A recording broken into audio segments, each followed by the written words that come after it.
Flamengo? Ele é um jogador que vale um investimento alto, né? É um jogador de seleção, um jogador que tem uma característica... Ele é um jogador que ele participa muito do jogo sem bola e ele é um cara com uma chegada muito forte também na área, bate falta. É um jogador de 26 anos, então é uma idade muito boa, é a idade que o Flamengo tem contratado atletas, tem a idade do Pedro, do Ayrton Lucas, né? Então é um cara com muita lenha para queimar, colega de Arrascaeta na seleção do Uruguai. O Flamengo tentou contratar no meio do ano, o River Plate queria o dinheiro da multa. No caso, o que acontece? Para as pessoas entenderem, ele tem um valor fixado em 16 milhões de dólares, equivalente a... O River tem 30% dos direitos e o Liverpool tem 70%. Me parece até que parte desses 70% é de empresário, é tudo fatiado. Mas, enfim, oficialmente 70% do Liverpool, né? E 30% do River Plate, embora desses 70% algumas pessoas tenham aí pedaços aí a receber. Mas ele tem contrato até o final do ano que vem. Então, você só consegue contratar de duas maneiras. Ou o River Plate cede numa negociação, o que o River até agora não quis, ou você paga à vista. Você paga à vista, se o jogador quiser vir, ele vem. A não ser que ele, não quero ir. Então, eles já estão conversando com os agentes do jogador, já tem um acordo bem encaminhado com o atleta. E a maneira de tirar o jogador do River seria essa, pagar à vista. Essa é a grande questão. São 16 milhões de dólares. Eu apurei que o Flamengo tem uma sobra de caixa para fazer esse investimento, mas não a totalidade do dinheiro. Então, ele teria que fazer algumas manobras financeiras. Por exemplo, antecipar recebíveis. O Flamengo tem dinheiro para receber da venda do João Gomes, da venda do Matheus França, né? Que são jogadores que foram para o futebol inglês. Essas contratações nunca são feitas à vista, tá? Geralmente se paga em parcelas. Essas parcelas nem são mensais.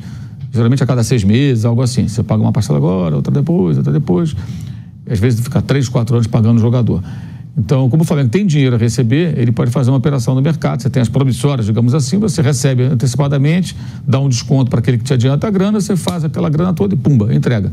Mas o que eu apurei é que para fazer essa operação tem que ser muito bem desenvolvida, porque isso tem um impacto, né, imediato nas finanças do clube. Você não pode fazer isso de uma maneira translocada. Por outro lado, o Flamengo pode aliviar a folha de pagamento se porventura não renovar contrato com alguns caras que estão aí em final de compromisso. Falo do Felipe Luiz e do Rodrigo Caio, que já há algum tempo já está decidido internamente que não ficam. Tenho dito isso com frequência. Se o Felipe Luiz renovar por alguns meses para jogar, por exemplo, o estadual, se despedir, como uma homenagem, será um fato novo. A decisão interna é não renovar. Pode ser que eles façam um acordo. Paga um valor menor de salário, paga um valor qualquer, sei lá, ele joga ali não vai jogar todos os jogos mesmo, vai jogar um joguinho ou outro, aí um dia ele faz um jogo de despedida lá no Maracanã, um jogo do estadual, o pessoal bate palma e tudo, ele vai embora para casa, vai cuidar da vida dele. E o Rodrigo Caio também, a decisão é não renovar pela questão física. Mas a gente não pode prever o futuro, pode ser que amanhã o Tite fale, eu quero contar com o Rodrigo Caio. Vamos fazer um contrato de 6 meses com ele aqui e tal, até o meio do ano, ver se ele consegue ter uma sequência. Ok, tem estadual, depois tem Libertadores, é possível, isso pode acontecer, né? Mas a decisão pré-chegada do Tite era não ficar com nenhum dos dois. O Flamengo até internamente entende que o Rodrigo Caio bobeou quando não foi para o Cruzeiro. O Cruzeiro tentou contratá-lo, o Flamengo pagaria parte dos salários, porque lá ele jogaria regularmente. Pelo menos, se o Cruzeiro estivesse contratando, não deram o P para o técnico a ele. É porque ele ia jogar. Está inteiro, joga. Ele está disponível para jogar um tempão, não está machucado. Mas só entrou agora em 2 jogos com o Tite como volante, uma emergência, porque ele estava sem volante nenhum, colocou no meio campo. Como zagueiro, ele não joga há muito tempo, que é a posição dele. Mas, enfim, hoje a decisão, já há algum tempo, repito, antes do Tite, é não ficar com nenhum dos dois. O Everton Ribeiro tem uma negociação de renovação por 1 ano. É a ideia do Flamengo. O jogador quer mais do que 1 ano. Se você contrata o De La Cruz, eu acho que é uma senha para você liberar o Everton Ribeiro. Até pela questão financeira.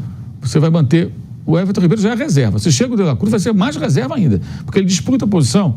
Como meia, ele vai disputar a posição com o De La Cruz. Como ponta, digamos, meia ponta que ele é, mudando um pouco a formação tática e tudo, mas a mesma faixa de campo, tem o Luiz Araújo. E aí você vê o Luiz Araújo contra o Palmeiras, o maior ladrão de bola do Flamengo no jogo. Quer dizer, o cara que trabalhou muito de maneira que o Everton Ribeiro não consegue trabalhar. E tem chegada, é rápido, chega no ataque, chuta no gol, de vez em quando faz um golzinho ou outro. Jogador mais jovem, jogador 8 anos mais novo, mais ou menos. O De La Cruz também, 8 anos mais novo. A tendência é ser um reserva. Aí é aquela questão, quanto custa o Everton Ribeiro? Não é um jogador barato, não ganha pouco. Você mantém um jogador, aí você vai ter que fazer algumas escolhas. Esse é o ponto. Não dá para renovar com todo mundo, né? Os jogadores que ganham bem, que são caros, fazendo compromissos de 2 anos, por exemplo, pior ainda, e contratar um cara como o De La Cruz numa investida tão pesada, pagando à vista pelo atleta, porque seria a única maneira de retirá-lo do River Plate. Em tese, também haveria uma outra possibilidade, que seria negociar o seguinte: Liverpool, eu pago a você parcelado os seus 70%, eu vou cacifar os 30% do River à vista. Acho que isso também pode acontecer, mas o Liverpool quer o dinheiro também já.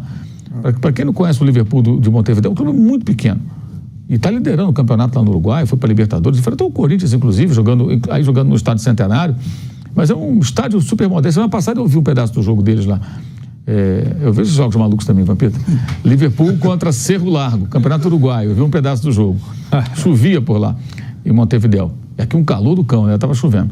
E, assim, é um estadinho muito modesto, muito pequeno. Um jogo dia de semana de tarde, pouca gente no estádio. Então, uma grana dessa, gente, o que couber ao Liverpool do Uruguai, isso aí resolve o ano inteiro dos caras e mais um pouco. Eles pagam salário, todo mundo paga, reforma o estádio, faz festa, faz o que quiser. É muita grana para um clube desse tamanho. Então, eles querem o dinheiro também. Mas a ideia do Flamengo inicial é pagar a grana e levar o jogador, né? Então pode acontecer esse negócio, mas eu acho que existem algumas outras manobras que vão ter que ser feitas. Acho também que está mais do que na hora, isso caberia ao Rodolfo Landim, né? O presidente do Flamengo cobrar do seu departamento de futebol: olha, eu vou trazer o De La Cruz, beleza, jogador de seleção, um jogador para jogar na Europa até.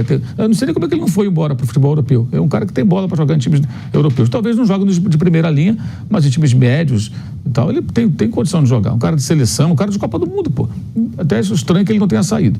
E essa quantia de 16 milhões para um time europeu não é tanto. Não é nada muito significativo, né, pela questão do câmbio.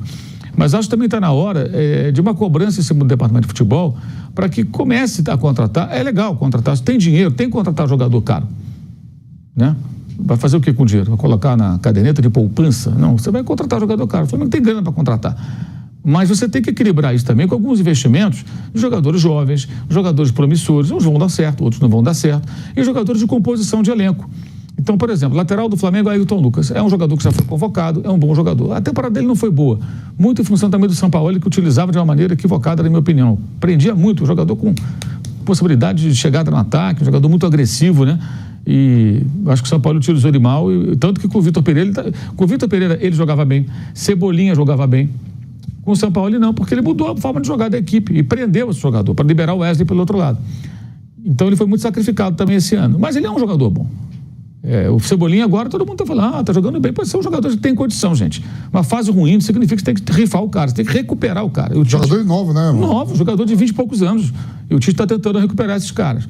Agora, quem vai ser o reserva do Ailton Lucas? Você vai trazer outro cara de seleção, vai trazer o Arana? Não dá, cara. Não dá para você ter só jogadores assim desse nível, por mais que o clube tenha dinheiro, só se fosse nem o Manchester City faz isso. Se você olhar os reservas, algumas contratações, nem todas são contratações tipo... Mesmo patamar. Tipo, por exemplo, pagaram 100 milhões de libras lá pelo Grealish, mas agora contrataram para o meio campo lá com a saída do Gundogan o Kovacic. Custou, que era do Chelsea, 20, 30 milhões de euros, quer dizer, custou menos de um terço, um quarto, um quinto, sei lá, do quanto custou o Grealish. É um jogador bom. Entendeu? Um cara já com 30 anos para cumprir. Você pagou já, né, Moura? Foi a conquista da Liga dos Campeões. Né? Pois é, composição de elenco. Então, assim, no patamar deles, isso é composição de elenco. Ou todo jogador que o City vai contratar vai custar 80, 100 milhões de libras, 100 milhões de euros? Não vai. Então, o Flamengo tem que saber também encontrar alguns jogadores que são não são tão badalados, tecnicamente não são tão, mas que podem compor elenco. Eu acho que esse é um ponto também que deveria ser uma cobrança do presidente junto ao departamento de futebol. Porque, em geral, o Flamengo vai atrás só de jogadores que custam 8 milhões de euros, 9 milhões de euros. Você tem que ter alguns caras que vão comprar. Aí você equilibra as finanças também e você tem condições de dar esse tiro pesado de bazuca, né? Para pegar um jogador como o De La Cruz, que teve até um problema de lesão esse ano, mas já tá bom, tá jogando regularmente lá. Tá. Fez gol nas eliminatórias. Vou precisar fazer um rápido intervalo na Rádio Jovem Pan, coisa rápida, e já voltamos.